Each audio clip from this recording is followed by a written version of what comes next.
अल्लाह ही अल्लाह किया करो, दुख न किसी को दिया करो, जो दुनिया का मालिक है नाम उसी का लिया करो। अस्सलामु अलैकुम वरहमतुल्लाहि वबरकातुहू। दोस्तों, हेडलाइन आपने देख लिया कि आखिर इस मुल्क में जो नफरती गैंग है, जिसे लोग अनभक्तों की भी गैंग कहते हैं, गोबर भक्तों की भी गैंग कहते हैं, या फिर कुछ लोग उन्हें बाइकॉट गैंग कहते हैं, वो इतनी मजबूत है हमारे यहाँ कि अक्सर कामयाब हो जाती है अपने नाजायज़ मुतालबात और नाजायज़ डिमांड को भी मनवाने पर।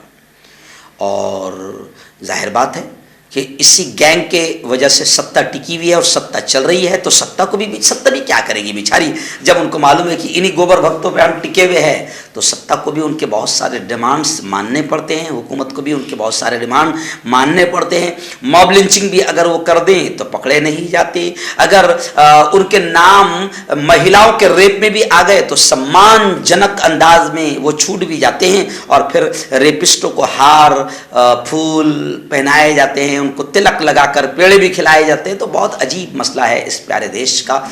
दुआ करो कि बस ये प्यारा देश बच जाए। इस वक्त जो दिन चल रहे हैं इस प्यारे मुल्क में वो बहुत ही ख़तरनाक चल रहे हैं। लेकिन चलिए आइए इसको छोड़ें आप। अभी फ़िलहाल एक मैं बात आपको बताऊं कि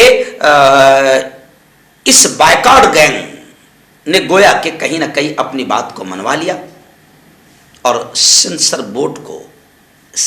बोर्ड जो फिल्मों की सेंसर बोर्ड है, उस सेंसर बोर्ड को घुटनों पर लाकर खड़ा कर दिया। यानी गोया कि अपनी बात मनवा लिया और उन्हें घुटने टेकने पर, जिसे हम कहते हैं घुटने टेकने पर मजबूर कर दिया। और अब सेंसर बोर्ड ने बाकायदा फिल्म पठान को बनाने वाली टीम को आदेश दे दिए तब्दीली का फरमान, कि उसमें कुछ चेंजेस कर दिए जाए। तब्दीली का फरमान जारी हो गया।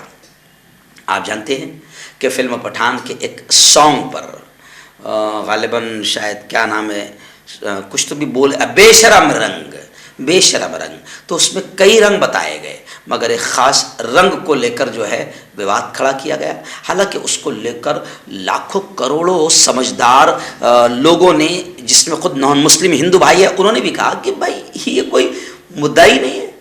और फिर जनाब जैसे ही इन्होंने बेशरम रंग के खिलाफ विवाद जब छेड़ा, इन्होंने बेशरम रंग के खिलाफ जब इन्होंने विवाद छेड़ा उस गाने के खिलाफ, तो जनाब इनकी ही पोल इतनी खुली कि इसी रंग में, जिसे भगवा रंग कहते हैं, इसी रंग में कैसे कैसे बीजेपी के नेताओं ने गुल खिलाए। क्योंकि पहले वो एक्टर थे, जैसे हमारे यहाँ इधर अमरावती की कोई बीजेपी, यानी यूं समझिए कि नेता है जो विवादित बयान देती रहती है और बीजेपी को खुश करती रहती है, भगवादारियों को खुश करती रहती है।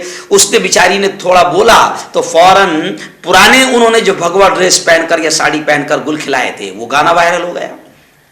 फिर वो कोई निरहुआ है, उसने भी भगवा रंग पहनकर कैसे पलंग तोड़ा था, खाट तोड़ दी थी, वो कैसे कैसे गुल खिलाए थे, वो वायरल हो गया। तो बेचारों का इनका मसला ये भी है कि ये कुछ बात उठाते हैं तो इनकी ही फजीत हो जाती है, इनका ही नुकसान हो जाता है और लोग इनकी उड़ाने लग जाते हैं।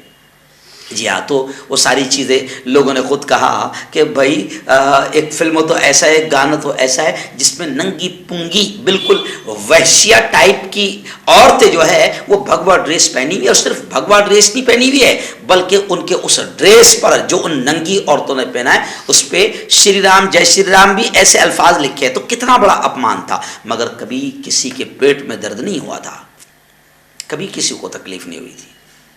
मगर यहाँ चाइना के मुद्दे से ध्यान हटाना ज़रूरी था। लोग कह रहे हैं, पोजीशन पार्टियां कह रही कि चाइना के मुद्दे से ध्यान हटाना ज़रूरी था, इसलिए फिल्म पठान, और पठान को क्यों निशाना बनाया गया, क्योंकि उसमें शाहरुख खान है। हालांकि बायकॉट जो है शाहरुख खान का नहीं होना चाहिए, क्योंकि बिकिनी भगवा बायकॉट शाहरुख खान का नहीं होना चाहिए, इसलिए कि बिकिनी भगवा बिकिनी शाहरुख खान ने नहीं पहना, भगवा चड्डी शाहरुख खान ने नहीं पहना। बिकिनी भगवा अगर किसी ने पहनी है तो वो दीपिका पादुकोण ने पहनी है। तो विरोध दीपिका का होना चाहिए, मगर अपनी वाली का विरोध नहीं होगा। विरोध में मजा कर जाएंगे। जब सामने शाहरुख खान हो, पठान हो, कोई मुसलमान हो, तो वहां पर भी अंधभक्तों की, गोबर भक्तों की अकल पर लोगों ने थूका कि भाई शाहरुख खान ने बिकिनी पहना ही ना, भगवा ड्रेस पहना ही नहीं। लेकिन खैर विरोध के लिए जगह चाहिए, तो विरोध हुआ। लेकिन उसके बाद में फिर क्या हुआ कि सुपर डुपर हिट हो गई वो फिल्म रिलीज होने से ही पहले।